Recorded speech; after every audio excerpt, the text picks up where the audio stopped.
Saudara, KPK menetapkan Bupati Bekasi Ade Kuswara sebagai tersangka kasus dugaan suap proyek senilai 14,2 miliar rupiah. Dan mirisnya dalam kasus ini Ade Kuswara ditetapkan sebagai tersangka bersama sang ayah HM Kunang yang juga merupakan kepala desa.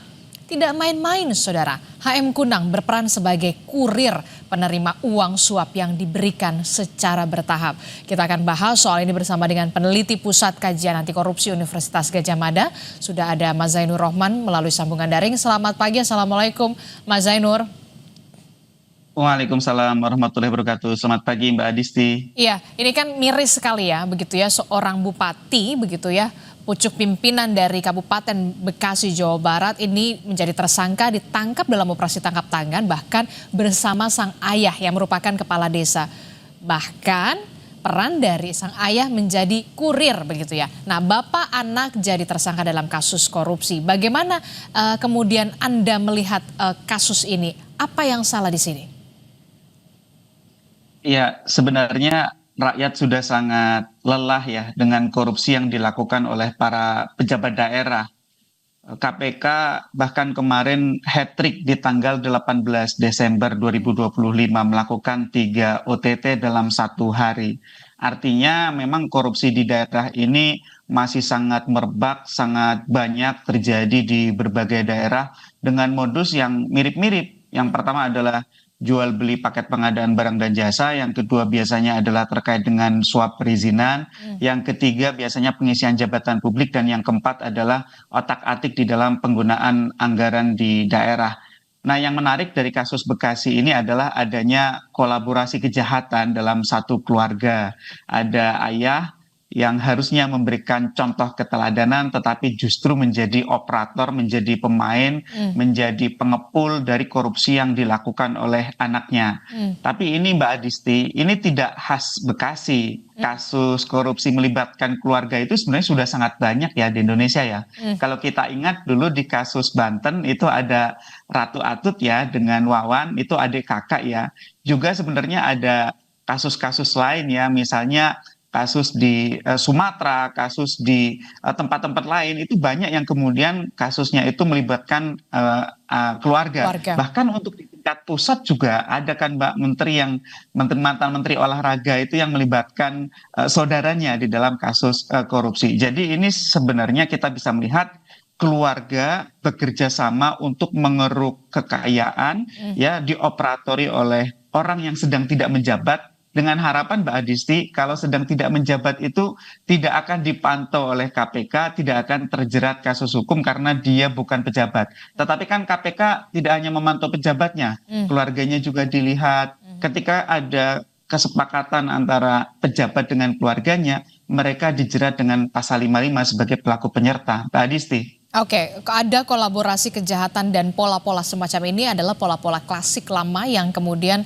tidak hanya terjadi di Kabupaten Bekasi, begitu ya, sejumlah daerah juga pernah terjadi. Kalau kita lihat ayah Bupati Bekasi ini tadi benar, HM Kunang merupakan sosok yang bukan orang sembarangan. Kita tahu HM Kunang juga merupakan kepala desa, bahkan tokoh masyarakat jawara, tapi kemudian justru kemudian menjadi kurir alias perantara kasus korupsi. Apakah kemudian kita melihat ada memang penyalahgunaan jabatan untuk memanfaatkan kepopulerannya untuk korupsi atau seperti apa? Atau kemudian memang ada yang salah dari sistem pilkada kita yang memang dalam tanda kutip ya memang biaya politik itu mahal dan harus balik modal? Ya, soal jawara-jawara ini juga pernah terjadi di kasus konteks di Banten ya, Mbak Adisti ya. Nah, kalau ditanya apakah kemudian dengan posisi kulturalnya yang kuat, seseorang kemudian menggunakan kewenangan yang dimiliki berdasarkan jabatannya itu secara menyimpang begitu ya. Ya itu bisa gitu ya. Jadi semakin tinggi posisi kulturalnya, ketika dia memegang posisi struktural, dia lebih abuse, lebih kuat potensinya untuk menyimpang karena kontrol yang lemah. Nah, yang kedua tadi pertanyaan Mbak Adisti, apakah ini disebabkan karena biaya politik yang tinggi? Betul Mbak Adisti, karena memang biaya politik kita itu sangat tinggi sehingga ada kebutuhan untuk mengembalikan modal dan memupuk modal untuk kontestasi berikutnya. Yang jadi pertanyaan, mengapa biaya politik di Indonesia itu khususnya terkait dengan pemilihan kepala daerah sangat tinggi Mbak Adisti? Hmm. Ada dua komponen utama yang menyebabkan biaya politik itu sangat tinggi di pemilihan kepala daerah. Yang pertama adalah kandidasi buying, membeli perahu, memberi dukungan dari parpol pengusung. Yang kedua adalah vote buying, membeli pemilih dalam bentuk serangan fajar. Hmm. Jadi ini ada peran serta parpol yang menyebabkan kenapa pilkada kita itu menjadi mahal Mbak Adisti. Nah, sehingga ini tidak make sense ketika sekarang kemudian beberapa parpol memberikan usulan obat untuk mengatasi korupsi di daerah itu dengan pemilihan secara langsung oleh DPRD, bukan oleh rakyat gitu ya. Nah, itu kan apa penyakitnya dan apa obatnya itu kan tidak cocok. Yang menjadi penyebab atau penyakitnya itu kan sebenarnya adalah parpol itu sendiri. Kenapa kemudian kewenangan untuk memilih akan diberikan parpol yang duduk di kursi dewan? Apakah tidak akan semakin korup situasi kita gitu? Nah, yang ketiga Mbak Adisti, yang menarik dari kasus Bekasi ini kan ijon Mbak Adisti. Jadi proyeknya itu belum ada ya, biar publik semakin jelas nih. Jadi belum ada proyeknya, tetapi paket-paketnya itu sudah dijual. Artinya nanti kalau ada lelang, ada pengadaan barang dan jasa, itu semua hanya sandiwara Mbak Adisti. Pemenangnya itu sudah ditentukan jauh hari. Nah, kasus yang sama persis ada di Provinsi Sumatera Utara yang melibatkan Topan. Ketika itu Topan sebagai kepala dinas PUPR itu mengajak Bobi Nasution, Gubernur Sumatera Utara, untuk keliling-keliling meninjau calon proyek, mengajak kontraktor yang akan membeli ijonnya Mbak Adisti. Nah, di kasus Bekasi ini kontraktor itu bernama Sarjan. Sedangkan yang kemudian mengatur proyeknya ini adalah HM Kunang, ayah dari Ade Kuswara Kunang, Bupati Bekasi. Di kasus Sumatera Utara itu yang kena hanya kepala dinas PUPR. Di kasus Bekasi ini kena semua Mbak Adisti. Sarjan sebagai kontraktor kena, HM Kunang sebagai pengatur proyek kena, Ade Kuswara sebagai bupati juga kena. Jadi proyeknya belum ada. Kemungkinan ini adalah nanti untuk proyek tahun 2026 Mbak Adisti. Oke, kalau kita lihat berarti kan ini kan untuk proyek itu kan sebenarnya semuanya harusnya sudah berbasis elektronik begitu ya, lelangnya begitu ya, tender lelang, untuk bisa menutup adanya celah-celah nepotisme di sana sebenarnya. Cita-citanya, tapi kemudian ini menjadi ilusi sistem elektronik dan manusia yang ada di balik layar, jadi man behind the screen begitu ya. Nah, apa yang perlu dicermati dari ini? Kalau kita lihat memang sebenarnya aturannya sudah jelas, kalau ada tender lelang dan segala macam proyeknya ini sesuai dengan elektronik begitu ya, semuanya tidak bisa untuk menutup celah nepotisme, tapi ternyata ini tidak berarti begitu ya. Ini buktinya ada ijon proyek. Ya, elektronik itu kan hanya salah satu cara ya. Tapi ternyata semua masih bisa dimainkan, Mbak Adisti. Bahkan ya, permainan mengintervensi sistem elektronik itu juga terjadi di berbagai kasus yang sudah pernah disidangkan terkait dengan tindak pidana korupsi. Peran dari pejabat itu masih sangat besar untuk menentukan siapa yang dimenangkan di dalam lelang tersebut. Nah, nanti biasanya ketika itu sudah di-set up sejak awal, yang ikut lelang pun Mbak Adisti itu sudah diatur sedemikian rupa. Misalnya ada 10 peserta lelang. Sebenarnya dari 10 peserta lelang tersebut semuanya sudah saling terhubung. Siapapun yang akan dimenangkan sebenarnya mereka bisa satu pemilik dengan berbagai bendera atau mereka sudah arisan Mbak Adisti. Biasanya kalau yang akan dimenangkan itu akan mengajukan harga penawaran paling menarik, paling rendah, sedangkan yang lain-lain itu nanti akan menawar dengan harga yang sangat tinggi sehingga akan dikalahkan. Atau syarat-syaratnya Mbak Adisti yang memang sengaja tidak akan dimenangkan itu syarat-syaratnya itu ada yang tidak dipenuhi, ataupun kalau memang ada satu orang luar yang tiba-tiba masuk di luar gerombolan itu nanti akan ada syarat-syarat yang dianggap tidak memenuhi ketentuan sehingga akan dikalahkan. Jadi pengaturan di dalam lelang itu sudah merupakan permainan yang sangat biasa di birokrasi kita gitu ya. Semua sangat mudah untuk dimainkan dan ini ada peran penting dari ULP ya, unit layanan pengadaan atau UKPBJ, di mana seharusnya mereka itu bekerja secara independen, tetapi pada praktiknya mereka masih sangat tunduk dan patuh kepada keputusan dari pimpinannya, khususnya adalah kepala Kepala daerah. daerahnya. Nah, kepala daerah itu mengkapling-kapling proyek ABC untuk si X, proyek DEF untuk Y, dan seterusnya. Dan masing-masing ada harganya Mbak Adisti, biasanya antara 7-15%.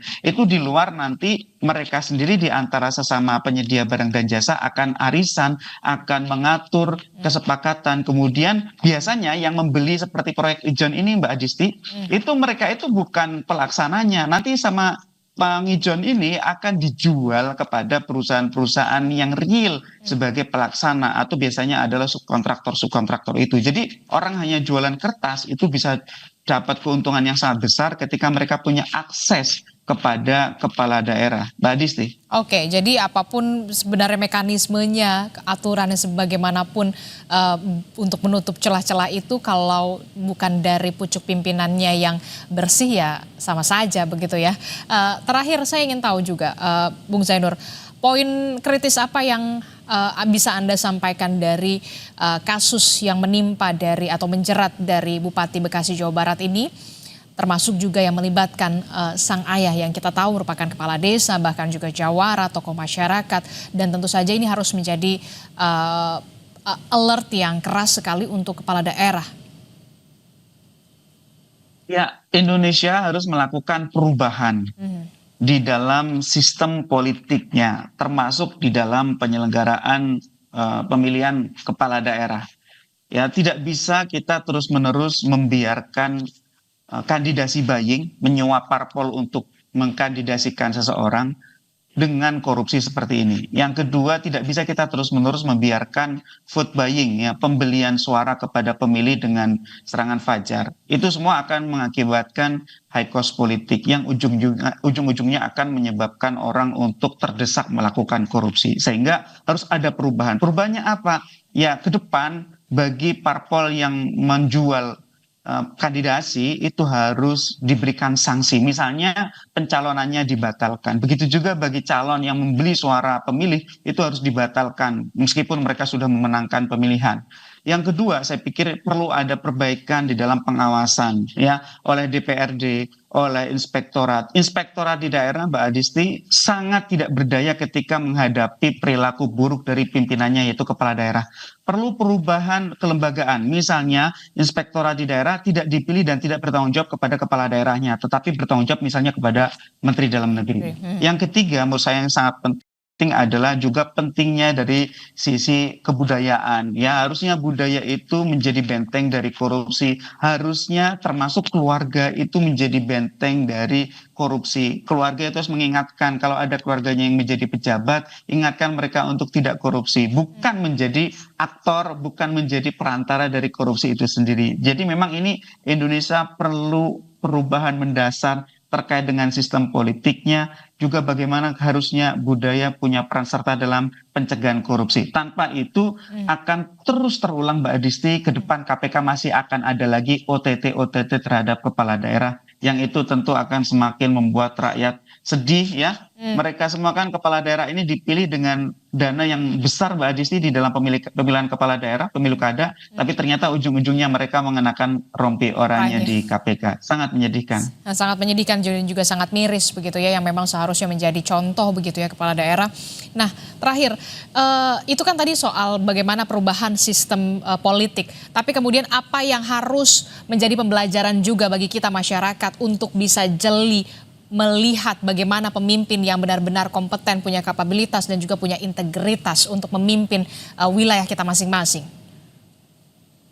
Ya, harusnya rakyat sudah semakin cerdas ya, semakin paham bahwa ketika kita memilih pemimpin hanya karena popularitasnya atau hanya karena kedekatan emosionalnya dari sisi patrimonialisme kita, itu kita akan berujung kepada kerusakan, dalam bentuk korupsi. Yang paling penting bagi rakyat, Mbak Adisti, yang pertama rakyat harus tolak politik uang dalam bentuk apapun. Sadarlah, siapapun calon yang melakukan politik uang pasti ujung-ujungnya akan korupsi. Itu sudah hukum alam, pasti gitu ya. Ketika rakyat menerima uang amplop 100.000 terdesak kebutuhan, maka berarti dia sudah menjual masa depannya selama 5 tahun ke depan. Rakyat harus tolak itu. Yang kedua, rakyat harus hukum parpol-parpol yang melakukan politik uang, termasuk ketika misalnya parpol itu menggunakan strategi pemenangan dengan menyebar amplop kepada pemilih. Yang ketiga, rakyat harus jeli untuk mengawasi proyek-proyek pemerintah.